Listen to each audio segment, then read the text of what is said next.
Bonjour à toutes et à tous. Je suis très heureux de vous retrouver et de continuer notre réflexion concernant ce qu'on appelle la gestion des ressources humaines. Aujourd'hui, nous allons parler de trois aspects.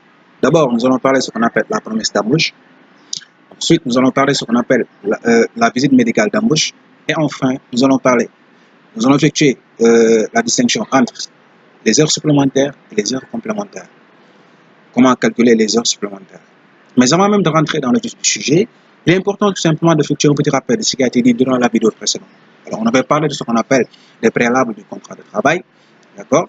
Et quand on parle des préalables, il faut tout simplement sous-entendre il y a ce qu'on appelle les permis et les interdits dans le cadre de la recherche d'un candidat à l'emploi. Donc, ce que le manager est tenu de faire, c'est-à-dire les questions qu'il doit poser, les questions qu'il ne doit pas poser. D'accord? Quand il y a en principe, il y a exception. Il doit s'abstenir à toute forme d'interprétation liée à ce qu'on appelle l'astrologie, à la morphologie, etc., à la présentation, etc., etc. On avait dit qu'il ne faut pas qu'il y ait une certaine discrimination au sein de l'entreprise, telle que défendue par les néo-institutionnalistes. D'accord? Donc, c'était ça qu'on avait dit durant notre vidéo précédente. Aujourd'hui, nous allons parler de ce qu'on appelle la promesse d'embauche. Alors, c'est quoi la promesse d'embauche? Alors, la promesse d'embauche constitue alors une sorte d'assurance réciproque que le moment venu, le contrat de travail sera signé. C'est une forme d'assurance. Ça le fait d'assurer, en tout cas, de rassurer le candidat que le contrat de travail sera signé. Alors, très utile. Lorsque s'écoule un laps de temps avant la signature du contrat de travail, la promesse d'embauche a ce qu'on appelle une réelle valeur juridique, à condition de respecter un certain formalisme. Alors, la promesse d'embauche est justifiée lorsque la fin des pourparlers, donc le contrat de travail ne peut pas être immédiatement signé. Immédiatement donc signé. Donc, ce décalage dans le temps, peut-être du fait de l'employeur, peut-être n'est-ce pas de l'employeur, peut-être n'est-ce pas du fait de l'employeur, comme du salarié. L'embauche peut être effectuée en vue du remplacement d'une personne qui est encore en poste et qu'il faut préalablement licencier. D'accord? À l'inverse, le futur salarié peut avoir un préavis à effectuer, d'accord, dans l'entreprise qu'il quitte avant de signer son nouveau contrat. D'accord? Il faut tout simplement aviser le futur salarié donc qu'il doit tout simplement quitter l'entreprise avant de signer un nouveau contrat. La promesse d'embauche peut également être conditionnelle, c'est-à-dire qu'est-ce qu'on appelle pourquoi on dit que la promesse d'embauche peut être également conditionnelle, c'est-à-dire que l'embauche définitive, n'est-ce pas, peut être suspendue à la réalisation, n'est-ce pas, d'une condition comme l'obtention, en tout cas, d'un diplôme par le futur salarié, d'accord? Donc, ou bien l'ouverture d'un nouvel établissement par l'entreprise. Dans le cas où la condition ne se réaliserait pas, d'accord, la promesse d'embauche deviendrait caduque. Effectivement, la promesse d'embauche deviendrait caduque. Alors, il faut comprendre qu'ici, la promesse d'embauche est un engagement réciproque. C'est une symbiose. Donc, c'est un engagement réciproque. Donc, cela veut dire que alors l'employeur et le salarié peuvent tout simplement peuvent désormais compter l'un sur l'autre. Il y a ce qu'on appelle un respect mutuel. Il y a ce qu'on appelle, si l'employeur est de bonne foi, aussi l'employé aussi, si l'employeur est de bonne foi, l'employé aussi peut l'être.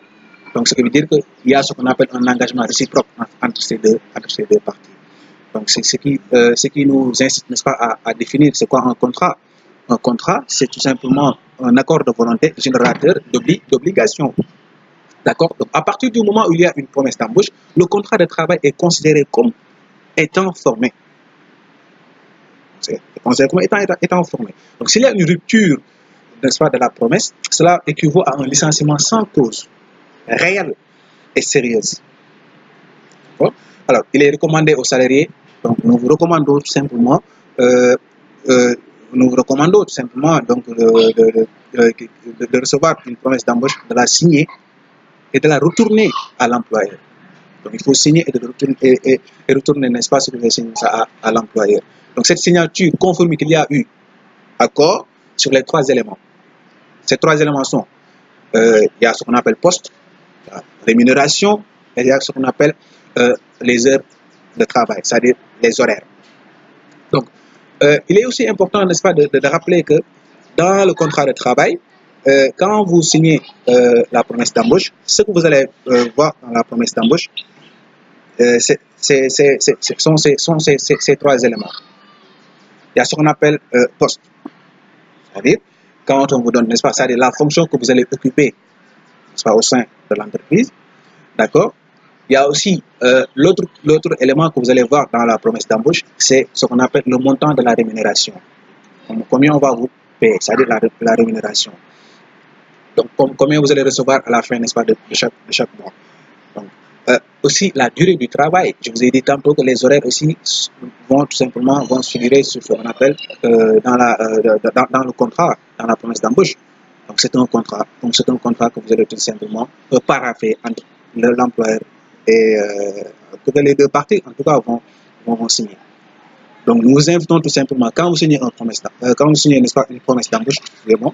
quand vous signez, n'est-ce pas, une promesse d'embauche, il est utile tout simplement de procéder à ce qu'on appelle il faut procéder, n'est-ce pas, à l'écrit. Parce que sans écrit, imaginez-vous qu'il y ait ce qu'on appelle un problème entre votre employeur. Si votre employeur est de mauvaise foi, dans ce cas, il dira que vous n'avez pas signé, n'est-ce pas, le contrat. Donc, dès l'instant que vous avez signé, dès l'instant que vous avez procédé, n'est-ce pas, à l'écrit, en droit, l'écrit est fondamental. Quand vous écrivez, c'est que vous dites que dans ce cas, il y a ce qu'on appelle une preuve.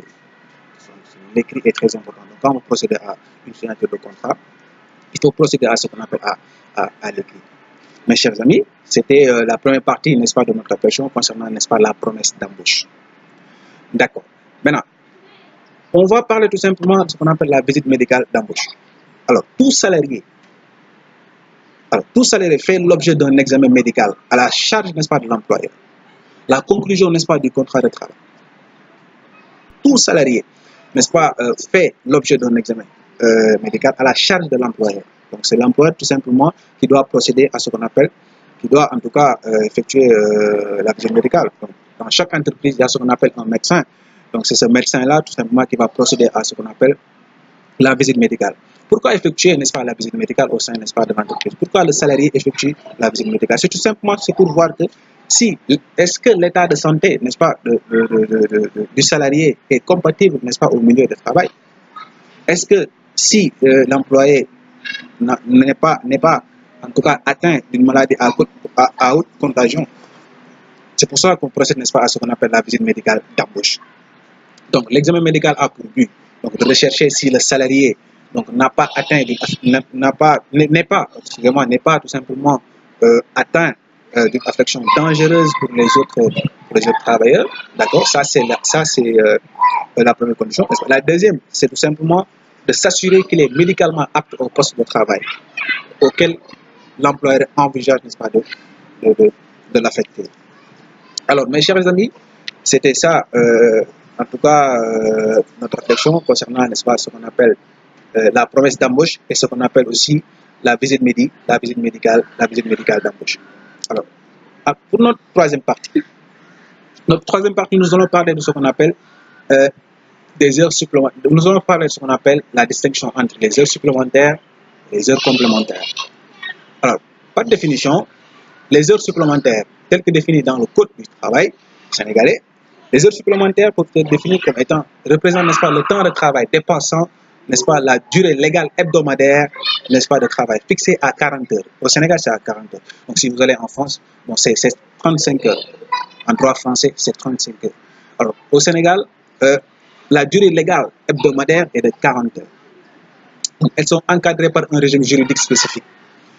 Alors, c'est quoi ce qu'on appelle les heures complémentaires? Les heures complémentaires, les heures complémentaires sont ce qu'on appelle des temps partiels. C'est des temps partiels. Leur durée de travail est inférieure à 40 heures. La durée de travail tout simplement est inférieure tout simplement à 40 heures. C'est ce qu'on appelle, c'est ce qu'on appelle en tout cas les heures complémentaires. Donc, quand vous effectuez un travail dont les heures sont inférieures à la durée légale, c'est considéré comme étant des heures complémentaires. Quand vous effectuez des heures supplémentaires dont la durée légale est inférieure aux heures que vous avez effectuées, donc c'est ce qu'on appelle des heures supplémentaires, additionnelles. D'accord. Maintenant, l'article 135 du Code, en tout cas du travail sénégalais, donc donne ce qu'on appelle, c'est quoi je vous ai dit tantôt que la durée légale est de 40 heures, telle que définie dans le Code du travail, l'article 135. Donc, si nous prenons, n'est-ce pas, toute l'année, ça fera en tout cas 2352 heures. C'est le Code du travail qui le dit. Alors, nous allons expliquer tout simplement, nous allons parler de ce qu'on appelle les bases de calcul. Il y a la base de calcul parce que il y a ce qu'on appelle comment calculer les heures supplémentaires ici au Sénégal. Alors, comment calculer les heures supplémentaires? Pour calculer les heures supplémentaires, il faut prendre ce qu'on appelle, en tout cas, le nombre d'heures que vous avez effectué au sein, c'est-à-dire le nombre d'heures multiplié par le salaire horaire. En tout cas, attention, le salaire horaire diffère d'une entreprise à une autre. Quand vous pouvez aller dans une entreprise où les heures, en tout cas, où le salaire horaire peut différencier, n'est-ce pas, peut-être tout simplement ne sera pas les mêmes que les autres entreprises. D'accord? Maintenant, je répète, c'est quand vous calculez les heures supplémentaires, vous allez prendre le nombre d'heures multiplié par salaire horaire, multiplié par le taux. Le taux, c'est à 115%. Ce qui vous donnera ce qu'on appelle, en tout cas, les heures supplémentaires. C'est la base de calcul, n'est-ce pas, des heures supplémentaires. Je répète, vous prenez nombre d'heures, multiplié par salaire horaire, multiplié par 115 heures, multiplié par 115%. Donc, le 115%, c'est le taux. D'accord? Les 115%, en tout cas, c'est le taux. Mes chers amis, c'était ça l'objet de notre vidéo d'aujourd'hui. C'était Boriso Baldé. J'étais tout simplement venu pour vous expliquer d'abord c'est quoi la promesse d'embauche, ensuite vous expliquer la visite médicale d'embauche et aussi vous expliquer faire la différence entre ce qu'on appelle les heures supplémentaires et les heures complètes et les heures complémentaires. Je vous ai expliqué aussi comment calculer les heures supplémentaires et aussi ne pas confondre que quand vous effectuez des heures qui sont en deçà, n'est-ce pas, de la durée légale, c'est considéré comme étant des heures complémentaires. Je vous remercie d'avoir tout simplement prêté attention à ma vidéo. Je vous donne rendez-vous très prochainement pour une autre vidéo. Mais avant même de vous quitter, je vous souhaite une très bonne et heureuse année 2019. Que cette année soit une année de santé, de bonheur, de prospérité et de réussite pour certains. Et beaucoup d'argent aussi. Voilà. En tout cas, je vous souhaite la totale. C'était Boriso Baldé. Si vous avez des questions à me poser, je vous prie, n'est-ce pas, de m'envoyer un message via mon compte Gmail. Boriso Baldé. Je répète, borisobalde@gmail.com. Boriso Baldé en petit caractère. En minuscule, excusez-moi, en minuscule, que vous allez envoyer, n'est-ce pas, vous allez poser vos questions. Merci et à très bientôt.